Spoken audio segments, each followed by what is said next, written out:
Hello बच्चों, good evening. कैसे हैं आप सब? हमारे इस मिशन एक्सीलेंस एकेडमी के ई लर्निंग प्लेटफॉर्म पर आपका हार्दिक स्वागत है और जल्दी जल्दी जुड़ते जाइए।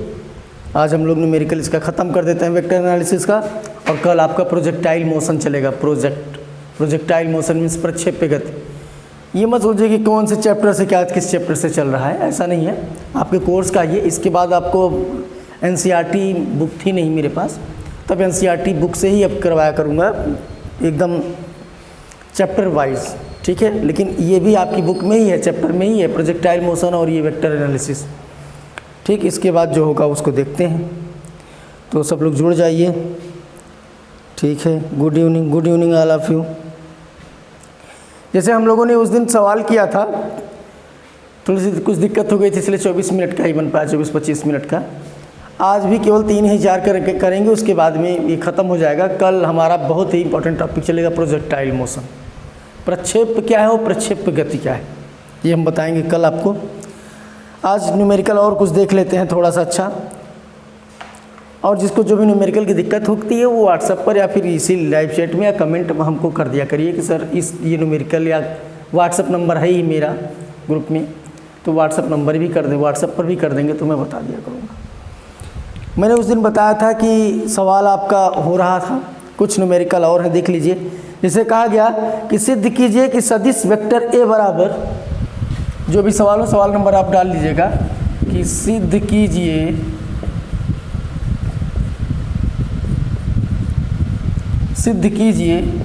सदिश vector A equal, vector A equal दिया 4i 3j के, 4i + 3j + k, ये मिला। तथा वेक्टर बी इक्वल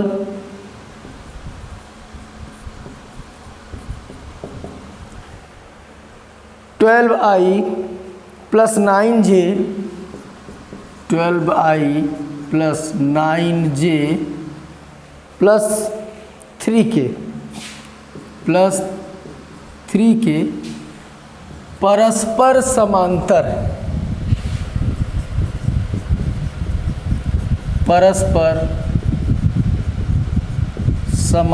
है, ठीक है।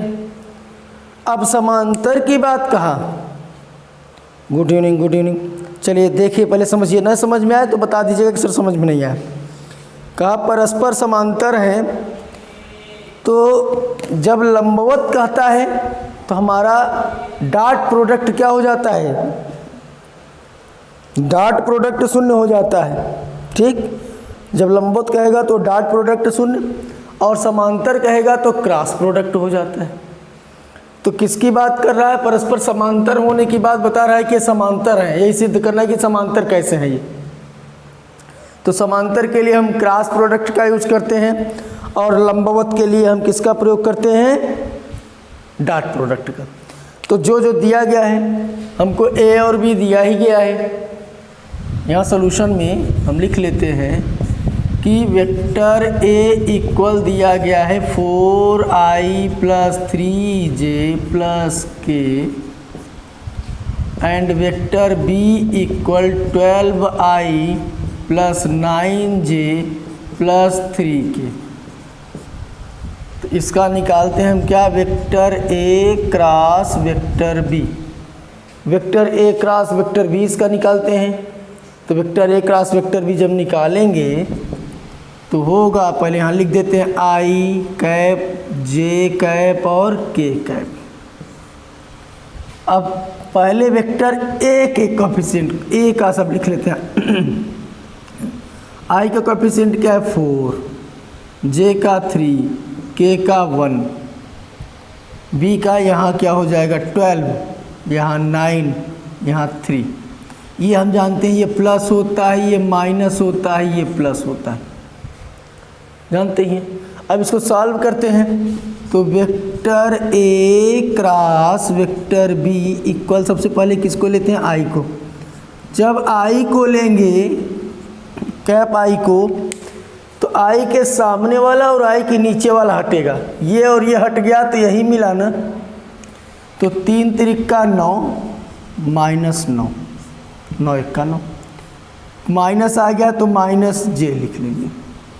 अब जे लिखेंगे तो जे के आगे और पीछे वाला मतलब ये ऊपर वाला भाग और ये नीचे वाला भाग ये हटा तो मिला 4 12 1 3, तो 4 3 जा 12 माइनस 12 1 जा 12 प्लस कैप ऑफ के लेंगे। तो के सामने वाला के नीचे वाला नहीं लेंगे। 9 4 जा 36 माइनस 12 3 जा 36। नहीं समझ में आया? ये जानिए कि जब कहे कि परस्पर लंबवत है तो डॉट प्रोडक्ट हमारा शून्य हो जाता है, और जब कहे परस्पर समांतर है तो क्रॉस प्रोडक्ट शून्य होना चाहिए। अगर क्रॉस प्रोडक्ट शून्य होता है तभी वो क्या है, समांतर है।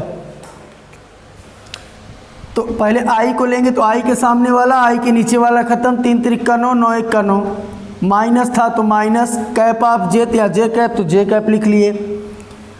अब क्या बचा हमारा 12 और 1 3 और 4 यही बचा ना, ये हटा देंगे तो 3 4 जा 12 12 1 जा 12। अब के को लेंगे तो प्लस है तो प्लस के कैप, जब प्लस के कैप ले लिए तो ये पूरा गया और ये पूरा गया।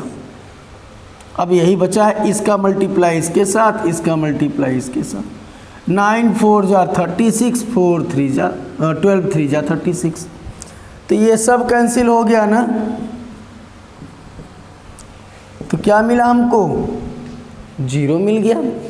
जब 0 मिल गया तो क्या लिखेंगे कि vector A cross vector B equal 0। जब vector A vector B cross 0 हो गई या 0 हो गया तो लिख देंगे अतः vector A is parallel to vector B.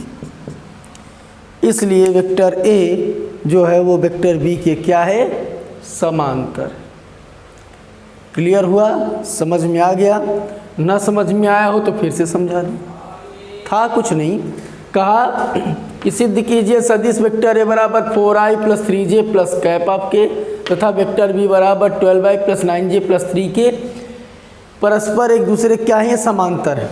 समांतर की कंडीशन क्या होगी कि क्रॉस प्रोडक्ट हमारा क्या हो जाए, शून्य हो जाए। तो क्रॉस प्रोडक्ट शून्य करने के लिए हम क्रॉस प्रोडक्ट पहले ले लिए, vector A cross vector B, I J K cross वाले का रूल है ये डिटर्मिनेंट से सारणिक से, और आई का कोफिशिएंट 4, जे का 3, के का 1। इसी तरह बी वाले में आई का कोफिशिएंट 12, जे का 9 और के का 3। अब तो आप लोग इसको कर ही लेंगे।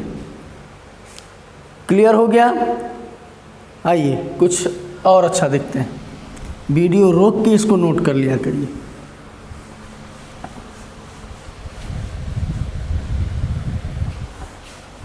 समझ में आ गया होगा ये। चलिए एक इसी टाइप का और देख लीजिए। कहा गया कि सिद्ध कीजिए कि वेक्टर ए बराबर, अगला क्वेश्चन प्रॉब्लम है कि सिद्ध कीजिए कि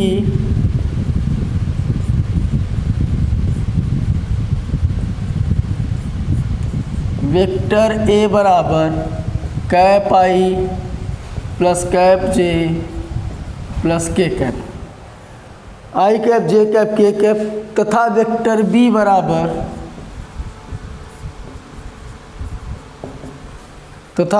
बी बराबर आई जे के cap I minus 2j plus cap के का सदिश गुणन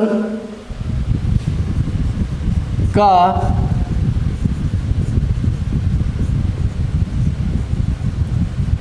सदिश गुणन वेक्टर सी बराबर cap I minus cap of के या आई कैप माइनस के कैप के समांतर।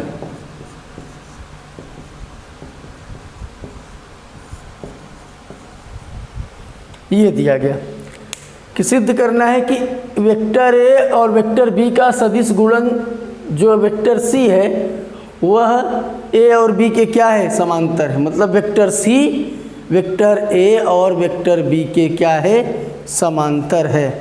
यही हमको प्रूव करना है कि vector A cross vector B is parallel to vector C. अब समांतर की बात कहा तो क्या बन गया, ये क्रॉस प्रोडक्ट बन गया ना, बना। तो पहले वैल्यू लिख लेते हैं सॉल्यूशन में। यहाँ vector A equal I cap plus J cap plus K cap, vector B बराबर I cap minus 2j cap plus K cap, और वेक्टर सी बराबर दिया गया है I cap minus K cap, यही दिया गया है। तो यहाँ हम पहले ए और बी का निकाल लेते हैं। तो vector A cross vector B बराबर, इसी vector A cross vector B को एक वेक्टर मान लीजिए क्या, वेक्टर पी माने हैं इसको, तो मान लिए, माना लिख दो कि vector A cross vector B बराबर वेक्टर पी। अब इसको जब हल करोगे तो वही आई जे के, पहले ए वाले के लिए लिखेंगे 1 1 1, तीनों में 1 1 1 है। बी वाले का लिखेंगे क्योंकि बी है 1 माइनस 2 और 1,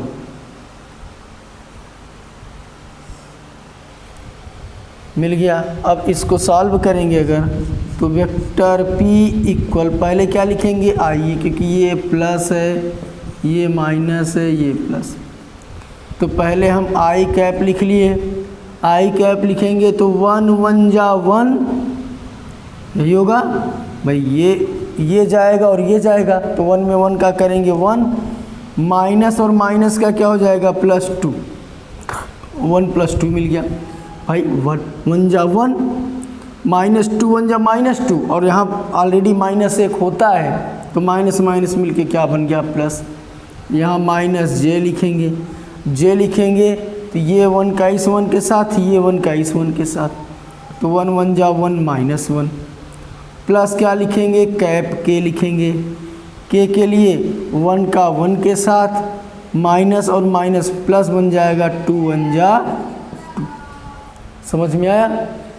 अरे भाई जैसे सब करते आ रहे हैं, आई को लिख लिए, आई को जब लिखोगे तो क्या हो जाएगा 1 1 जा 1, माइनस 2 1 जा माइनस 2, ऑलरेडी यहाँ माइनस होता है तो माइनस माइनस माइनस का प्लस बना।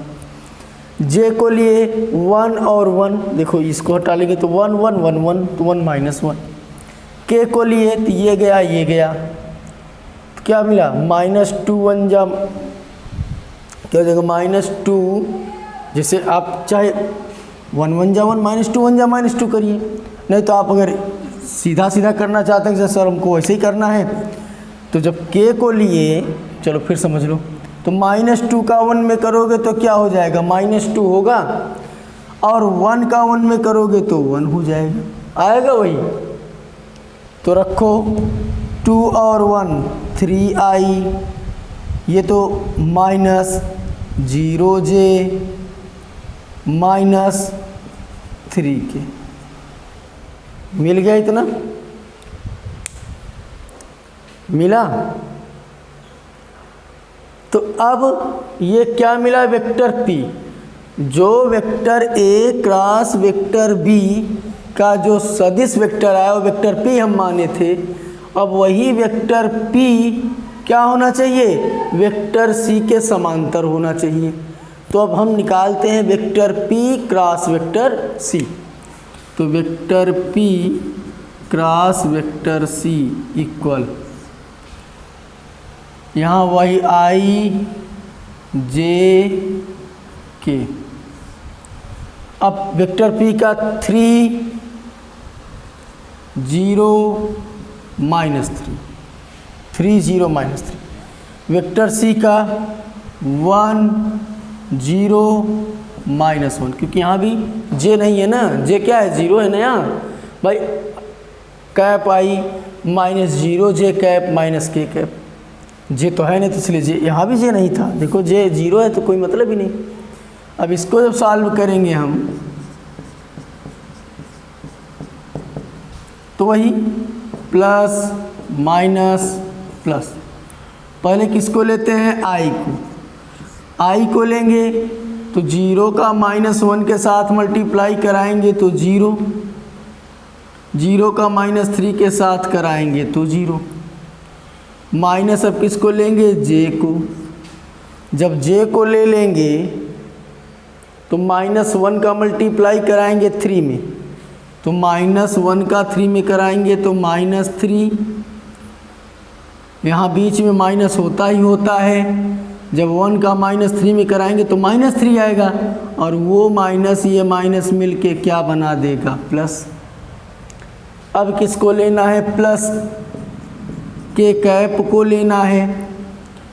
तो 0 में 3 का मल्टीप्लाई कराएंगे 0 माइनस 1 का 0 में कराएंगे 0, तो मिला vector P cross vector C equal -3 से +3 कैंसिल हो गया, सब 0 आ गए ना। Vector P cross vector C क्या हो गया, 0 हो गया। यहाँ लिख देना कि अतः vector P is parallel to vector C, या वेक्टर P को क्या माने थे, vector A cross vector B is parallel to vector C। यही प्रूफ करना था हमको। समझ में आ गया है कि फिर से समझा दें।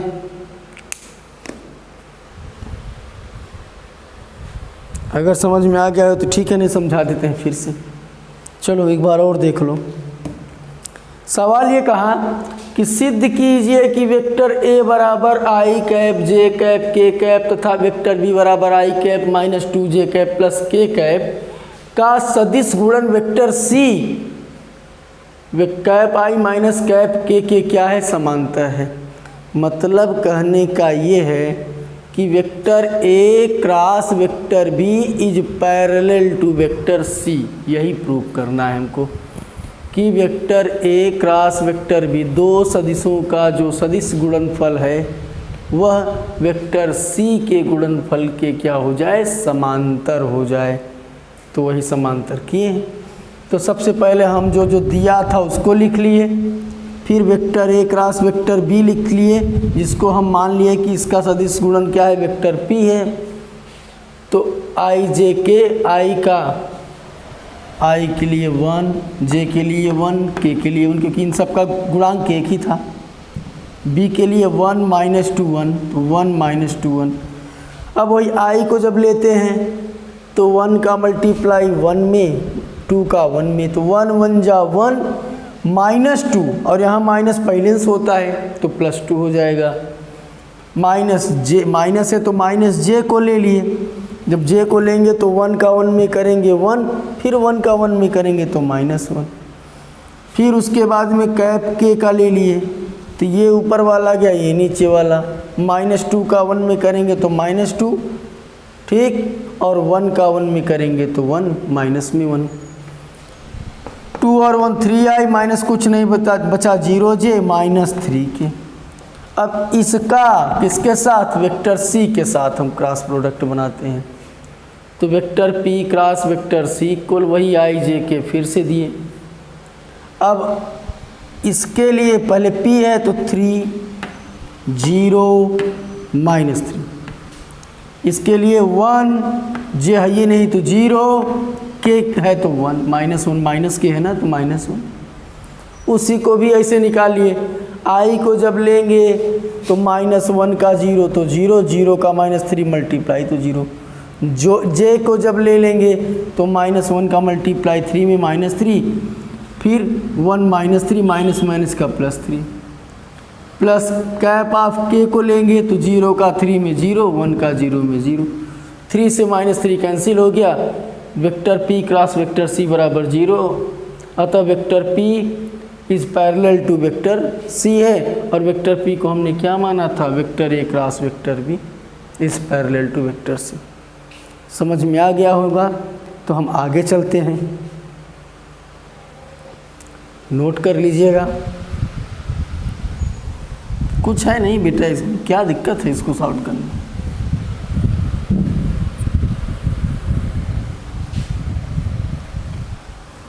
चलो आगे देखते हैं। अगर समझ में आ रहा हो तो लिख दीजिएगा हाँ सर।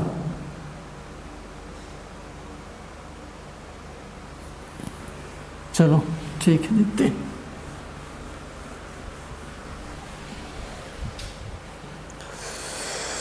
हाँ,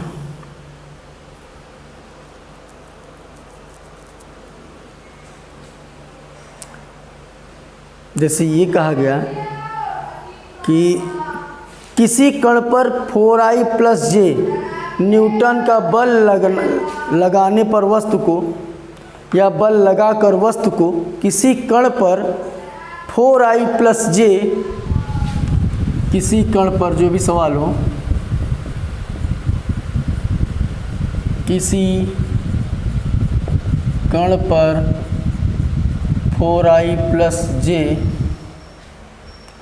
न्यूटन का बल लगाकर, न्यूटन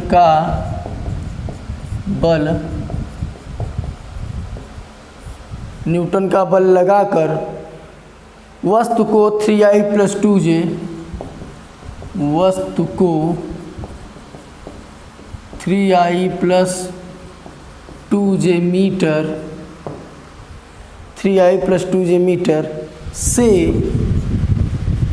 कितना 14I + 13J metre, 14I + 13J metre की स्थिति तक विस्थापित किया जाता है, की स्थिति तक विस्थापित किया जाता है,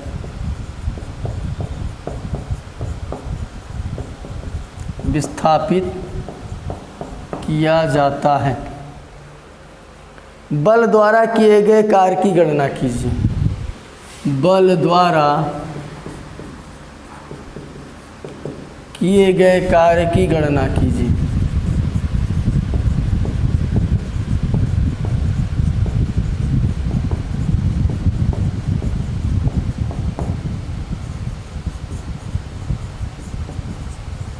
यही पूछा है।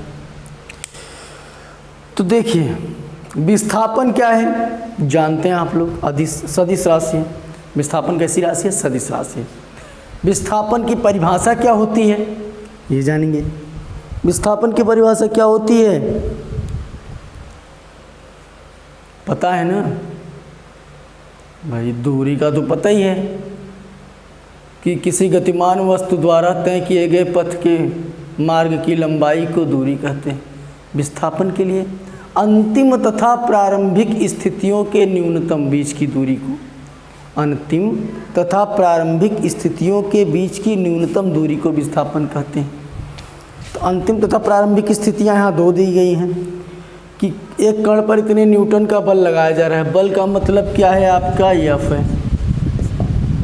बल का मतलब क्या है? F।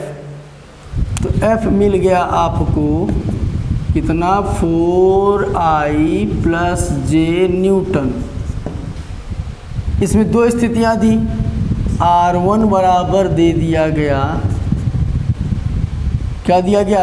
3I + 2J, 3I + 2J metre से विस्थापित किया गया क्या? 14I + 13J। इतना विस्थापित कर देंगे तो vector R1 × vector R2 equal लिख लेते हैं हम वेक्टर यस के। और वेक्टर यस को जब लिख लेंगे तो करेंगे क्या? एक इसके बराबर वेक्टर यस के, तो वेक्टर यस बराबर वेक्टर R2 - वेक्टर R1। अंतिम तथा प्रारंभिक स्थितियों के बीच की न्यूनतम दूरी को ही क्या कहते हैं? विस्थापन कहते हैं। अंतिम तथा प्रारंभिक स्थितियों के बीच की न्यूनतम दूरी को ही क्या कहते हैं? विस्थापन कहते हैं। तो वेक्टर एस बराबर दो स्थितियाँ थी, R2 में से R1 को क्या कर दिए? न्यूनतम का मतलब घटाना, घटा दिए। अब घटा देंगे अगर तो वेक्टर एस इक्वल R2 कितना है? 14I + 13J ठीक, माइनस R1 कितना है 3i प्लस 2j। जब सॉल्व करेंगे ये तो vector yes equal 14i cap plus 13j cap minus 3i cap minus 2j cap होगा। माइनस प्लस का माइनस। अब 14 में से 3 को निकाल दो तो मिला क्या कि वेक्टर यस इक्वल 14 में से 3 को निकालोगे तो क्या मिलेगा 11i प्लस 13 में से 2 को निकाल दो तो 11j। 11i प्लस 11j मिल गया हमको। अब हमको निकालना क्या है W का। तो W कैसी राशि है अदिश राशि है। तो W बराबर क्या होता है F इंटू एस डॉट हो जाएगा ना ये। क्यों? क्योंकि दो सदिश राशियों के गुणनफल से प्राप्त राशि अगर अदिश होती है तो क्या कहलाता है अदिश गुणनफल डॉट प्रोडक्ट कहलाता है। तो W बराबर क्या हो जाएगा vector F dot vector S या W इक्वल वेक्टर F की वैल्यू रखो 4i plus j into S की रखो 11i प्लस 11j। अब डॉट प्रोडक्ट में हम लंबकोणीय एकांक वेक्टरों को ही केवल एक साथ रखते हैं। उसी सदिश का उसी सदिश के साथ गुणा कराने पर एक प्राप्त होता है। तो i के साथ j के साथ तो 4i 11i 11 4 जा 44i और i मिलके 1 प्लस 11 1 जा 11 j मिलके 1 44 और 11 क्या मिल जाएगा 55 वर्ग का जो मात्रक होता है वो होता है जूल। 55 जूल आपका आंसर आ जाएगा। समझ में आए ये भाई। दिया गया है कि किसी कण पर 4i प्लस j न्यूटन का बल लगाकर वस्तु को इस मीटर से इस मीटर तक विस्थापित कर दिया गया। अब विस्थापित करने का मतलब क्या है कि अंतिम पहले लिखते हैं पहले वाला बाद में लिखते हैं। अंतिम तथा प्रारंभिक स्थितियों के बीच की न्यूनतम दूरी को ही विस्थापन कहते हैं। तो यहाँ पर f का मान तो लिख दिए, दो स्थितियाँ लिख दिए। दो स्थितियाँ हम क्या हो गया वेक्टर s के बराबर। वेक्टर s क्या है R2 में से R1 को निकाल देना है। अंतिम तथा प्रारंभिक स्थितियों के बीच की न्यूनतम दूरी ही क्या कहलाती है विस्थापन। और विस्थापन को हल कर दिए, R2 का मान रख दिए, माइनस लगा के R1 का मान रख दिए। जब ब्रैकेट के बाहर माइनस है तो चिन्ह बदल ही जाएगा, घटा दिए तो विस्थापन यस आ गया। सूत्र हम जानते हैं W बराबर vector F dot vector S या W इक्वल वेक्टर F की वैल्यू रख लिए, वेक्टर S की वैल्यू रख लिए। डॉट प्रोडक्ट है तो हम केवल i j और k को साथ मिलेंगे। क्रॉस प्रोडक्ट होता है तो फिर हम अलग अलग करके लेते हैं। तो ये आपका आंसर आ जाएगा। समझ में आ गया है? अगर आ गया है तो ठीक है, आगे देख लेते हैं एक सवाल और।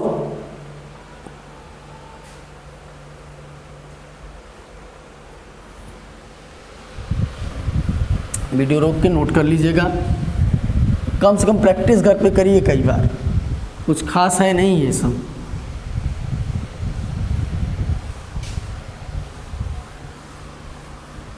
फिर कल आपका चलेगा प्रक्षेप पे क्या है और प्रक्षेप पे गति, प्रोजेक्टाइल मोशन कल चलेगा। जैसे एक सवाल दिया गया कि दो सदिशों वेक्टर ए तथा वेक्टर बी के परिमाणों का गुणनफल 12 है। दो सदिशों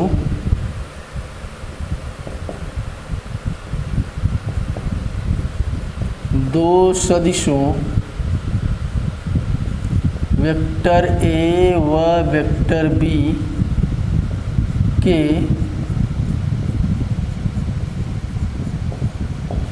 परिमाणों का गुणनफल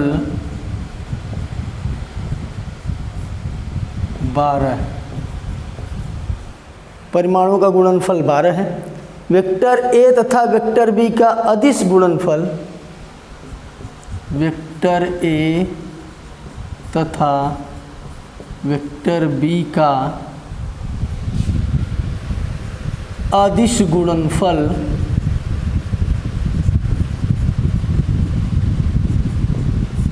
वेक्टर ए तथा वेक्टर बी का अदिश गुणनफल 6√3 है। ये दिया गया है। वेक्टर ए तथा वेक्टर बी के बीच का कोण ज्ञात कीजिए। तो वेक्टर ए तथा वेक्टर बी के बीच का कोण ज्ञात कीजिए। और कुछ कहा, अदिश गुणनफल शून्य कब होगा, ये भी है इसमें कि अदिश गुणनफल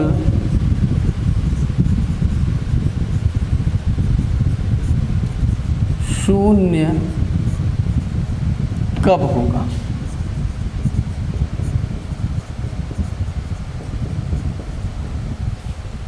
ये सवाल है। तो सबसे पहले जो जो दिया है वो हम लिख लेते हैं। तो दिया गया है कि वेक्टर ए व वेक्टर बी के परिमाणों का गुणनफल, वेक्टर ए का परिमाण ए, वेक्टर बी का परिमाण बी। तो यहाँ सॉल्यूशन में लिख लेंगे ए बी बराबर मिल गया 12 तथा vector A dot vector B बराबर मिल गया 6√3। क्यों?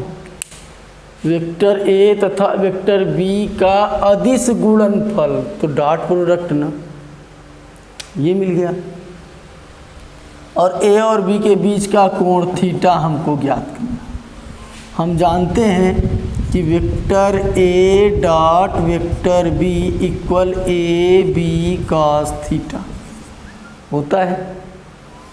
मान रख दो vector A dot vector B का मान 6√3 इक्वल ए बी का मान 12 कॉस थीटा, या यही 6√3 अपान 12 इक्वल कॉस थीटा। 6 2 जा 12, √3 अपान 2 इक्वल कॉस थीटा। कॉस कितने अंश का मान √3 अपान 2? कॉस 30 अंश बराबर कॉस थीटा। तो थीटा बराबर क्या मिल गया? 30 अंश। तो मिल गया वेक्टर ए व वेक्टर बी का, एक वेक्टर ए व वेक्टर बी के बीच का कोण क्या मिल गया हमको? 30 अंश मिल गया। इसी में एक चीज़ पूछा, अदिश गुणनफल शून्य कब होगा। अब बताओ कि vector A dot vector B बराबर होता है ए बी कॉस थीटा। अब कब शून्य होगा? जब थीटा, जब क्या हो जाए, वो लंबवत हो जाए। लंबवत का मतलब समझ रहे हैं ना भाई, डॉट प्रोडक्ट में जब लंबवत होगा तभी तो दो सदिशों का गुणनफल शून्य होगा। और लंबवत का मतलब 90 अंश 0 अंश। तथा यहाँ लिख दीजिएगा कि vector A dot vector B equal A B cos theta ना। तो vector A dot vector B equal A B cos कितना रखेंगे? 90 अंश। तो vector A dot vector B बराबर क्या हो गया? कॉस 90 अंश का मान 0 ना। तो ये क्या मिल गया? 90 अंश। कि वेक्टर ए व वेक्टर बी का स्केलर गुणनफल, स्केलर मतलब समझ रहे हैं ना, अदिश का स्केलर गुणनफल वेक्टर ए व वेक्टर बी का स्केलर गुणनफल शून्य तब होगा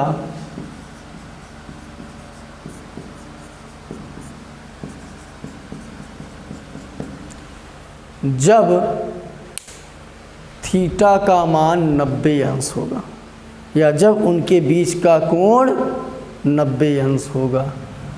शून्य तब होगा जब उनके बीच का कोण 90 अंश है। जब उनके बीच का कोण 90 अंश है तब वो गुणनफल, स्केलर गुणनफल, अदिश गुणनफल क्या होगा? शून्य हो जाएगा। ठीक है, कुछ नहीं था इसमें, तो बड़ा ही आसान था, कर लीजिएगा। कहिए फिर से समझा दें? हाँ, समझ में आ गया है तो ठीक है, नहीं फिर समझाएं। कुछ वैसे था नहीं, फिर से देख लो।